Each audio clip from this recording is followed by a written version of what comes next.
Right down here sharing Gogi, and welcome to today's episode. I hope you guys are doing well. You've already subscribed, you've sent your comments, and I'm trying my best to respond to all of the comments. I love them so much. Like, comment, I've said comment already. Like, share, and hit the notification bell below so that you don't miss any of my episodes. And guys, today's episode is all about storytelling. I'll be telling you a brief story about what made me to be an independent woman, the independent person I am today. I believe everyone acquires a certain trait of character based on what they went through in their lifetime, or definitely something that taught you or made you strong or be the person you are today. So on today's episode, I'll explain that. And I've been brought up from a very humble family, just family, mom, dad, and the three of us. And my dad always tried to provide us with everything that he had. He wasn't earning that much, but he tried his best to provide us food, shelter, clothes, and all the basic needs. We never lacked anything. And I finished my primary school just like any normal child. After that, I went to high school. It was normal. I didn't lack anything at any point. And when I came to campus, now I'm a grown-up there. When I'm on campus, I need to dress up. There's no things like uniform. You have to make your hair. And I was that babe. I don't think it's out of influence, but I was just growing up. Yeah, I needed to look good. I have to make my hair. I have to make my hair. I'm staying alone, so I have to pay my own accommodation and stuff like that. So, and first year was okay because I was still adapting with that.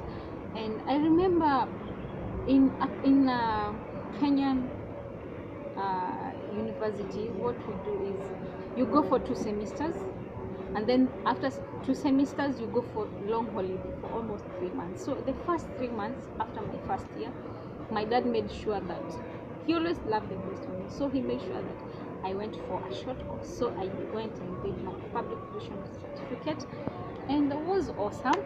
So after that, we went back to second year, and second year, that's where like peer pressure comes in. And I would like all my youths, or all ladies who are at that stage, to just make sure you take self-control. Self-control is key at that stage.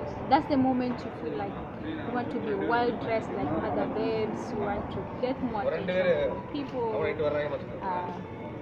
So guys, in second year, that's where I started feeling this pressure, like I need to look good, like I need to be recognized, I have to make my hair, I have to a lot of things you have to do so that I maintain the standard.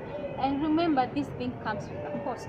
So it means that the amount my dad was giving me as my pocket money would not be enough, because I was kind of raising my standard. So I remember when I finished my second semester, and I went for the long holiday. No, before that, when I finished my first semester, we could close for like a month and go back to college. And I remember asking my dad to give me my normal pocket money before I resumed to work to school. And that time, I remember he was going back to work, so he just passed by home, and he gave me my share. And I was like, oh my God, would this amount be enough? To be sincere, the amount was not enough. To him, it was enough because that was the agreed package that he was always giving me. But since I'd raised my standard due to peer pressure, I needed more money. So when he gave me the money, I'm that person who is so conserved. I don't like bothering people. So when he gave me the money was not enough. I got so emotional, and I started crying. And my mom was like, why are you crying? Mom, the money is not enough. So go tell your dad. But again, we are close, but we are not that close to that point that I just go and tell him, no dad, I need money. You understand?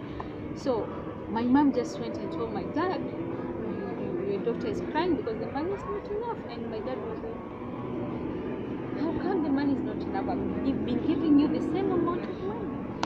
So I just, you know what I said, and I think to apologize or just buy him a gift to make sure that I just, maybe he took it personal in a way. I don't know, because he never talked about it. But I told him, you know what, Dad, if you'll not be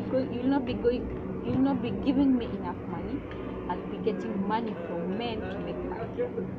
And as that is girl, I'm sure of that is favorite. And that hit him. He felt like maybe something was missing. And I remember what he told me: always ask me for any amount of money, but never go ask money from men.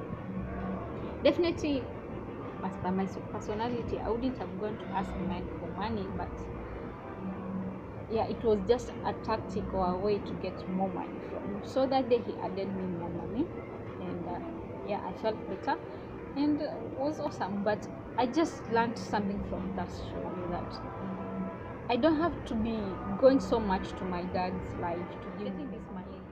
I didn't know how to hustle. I didn't know, but I was sure that I'm capable of doing it. So he added me the amount that he topped up. I thought I better buy some earrings and some bras, and because campus babes would surely love this item, so I went to the market, selected the wholesale place, selected the nice pieces, and when I went back to school, I had to sell the items. So I would sell the earrings, the bras, and from the, let's say it was like, he added me like $200, $20, so in that money I got double. Added me 20, let's say $20, and I went bought some items like earrings, bra, and I was very sure that campus babes, they will promote me. So out of the $20, I made, after all the sales, I had 40, so I made double. So guys, at least now I have enough money to promote me. But from that act, I got the challenge to do more business, like to get my own cash. Once you get your own cash, it boosts your morale. So now that persisted, I would get myself in small gigs in campus, like selling school magazines. Sometimes I would even go to an extent of washing people's clothes, washing people's houses, to get an extra income for myself, to sustain the standard that I was. So my advice to all youths is, if you cannot like afford or sustain yourself with the money your parents are giving you, or whatever you can earn with your own hands, lower your standard. Be like, just live a life that you can afford yourself. Don't be dependent so much on men, because this is the scenario where you find men are killing young ladies. Why? Because you're there, you're getting all the money from him, and that day he get any suspicious texts, calls by another man, trust me, that guy will be jealous, and that's how you're ending up having young ambitious girls with bright future being killed. So young youths, live as per your standards, something that you show your parents or people in your life can support you, and you yourself, you can earn it with your own hands. Okay, so from there, that's how I survived for the 4 years, and it was awesome, because sometimes I would not even ask for more money from them. I had like to live my life, and every time, as I've said, for 3 months we'd go for long holidays, I'll get some jobs, and that I'll talk about that, my first job and how much I was earning, in another episode soonest. So I did that for the 4 years, and it was awesome. So things changed or hit me hard when I finished my 4th year. I finished my 4th year, and I got another job as a financial advisor. That's in an insurance company, and that job it's just not my type. It's so hard. It needs somebody who is so convincing, somebody who have to go out of their ways, and I was still young. I felt it was out of my standards. I didn't find any nice thing about that job, but I tried and always gave my best. And after hustling for a few time, my graduation time came. I graduated like any other students. And after the graduation, I remember my dad organized a nice party for me at home. Yes. And I came to think of it some other day. Like most of the people who attended my graduation, some of them were my dad's friends. Like most of them were from my dad. And also my mom being a church person, so I expected also my pastors, the friends to be there and sort. So one of my friends, my dad's friends, came and gifted him 2 suits, like 2 suits and a nice shirt, like full set. And when they asked him to give a speech or to talk about something, that guy said that my dad always wore a torn shirt with a torn collar, a shirt with a torn collar. And every time they would ask him why he had a torn shirt, he would say that he's paying my school fees. My God, I cried. I'm so emotional sometimes. And I was like, you mean for the 4 years my dad have been wearing a torn shirt just to pay my school fees? It hit me so hard, and I felt like I thank God, I thank heavens have finished, and so I have to get a life for myself, and I don't have to ask even a single coin from this man, my best dad, my best person in this world. So I took it personal. Yes, I did. So after the graduation, everybody would say, now Mr. his name, now I'm sure everything will change. Every time you're giving excuses, you will not go to nice places. If men want to go and have drinks, he cannot join them because he's paying school fees. He was so disciplined and focused to make sure I got my best.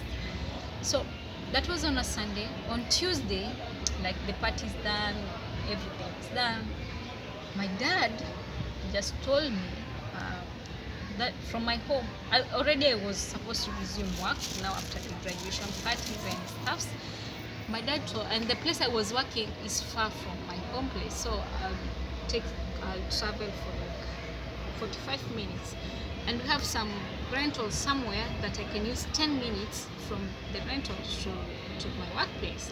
So my dad told me, I want you to go and stay in those rentals, those houses. I'll give you one room in these terms, that you only stay there free for 3 months, and the 4th month you'd have to pay me.